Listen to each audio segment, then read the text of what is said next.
this video, I'm going to talk briefly about gravity-minimized positioning for manual muscle testing.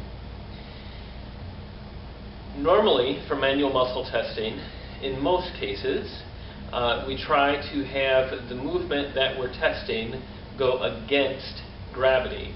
That is, we try to have the movement that the patient is trying to do to be up or away from the floor. So, for example, just for a group test, if I were to have my patient doing a shoulder flexion group test, I would have them hold their arm here, the examiner would then push down, so the patient is trying to go up, like that, all right? So this would be an against gravity movement, because my arm is going up away from the floor the whole time. So how do we make that a gravity-minimized movement, or a movement in a gravity-minimized plane? Well, we still have the same movement, that is, we still have shoulder flexion that we're looking at, but we have to somehow make it not up. We need to make it horizontal or parallel to the floor. The easiest way to do that, or the most foolproof way to do that, let me put it that way, is to simply change the position of the patient's body so that this, which was a movement up before, is now a movement parallel to the floor.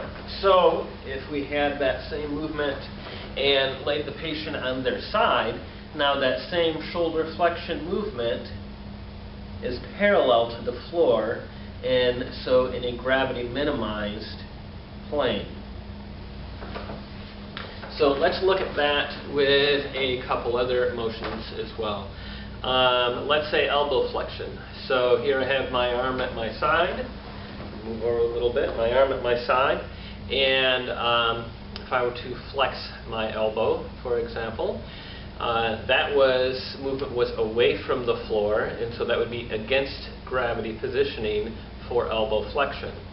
If I wanted to change that to gravity-minimized positioning, again, the most foolproof way to do that would be to put the patient on their side and then have them do that same movement so that it's now parallel to the floor rather than up away from the floor.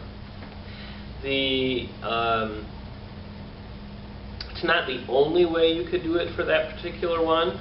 With some of these, you could change positioning of proximal joints.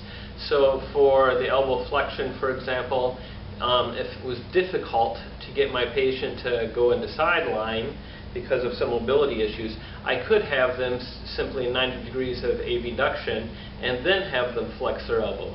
Again, now it's parallel to the floor. The I guess danger of that, or the difficulty with that, is that sometimes the proximal positioning is critical to the test. So if I were just doing a group test of elbow flexion and I just wanted to look at gravity minimized positioning, this probably wouldn't change it that much. If I were looking at the individual manual muscle test for the biceps, however, in which I need about 30 degrees of shoulder flexion in order to isolate biceps from the other elbow flexor as well. That's my individual test, or pushing right here is my resisted individual test that's against gravity.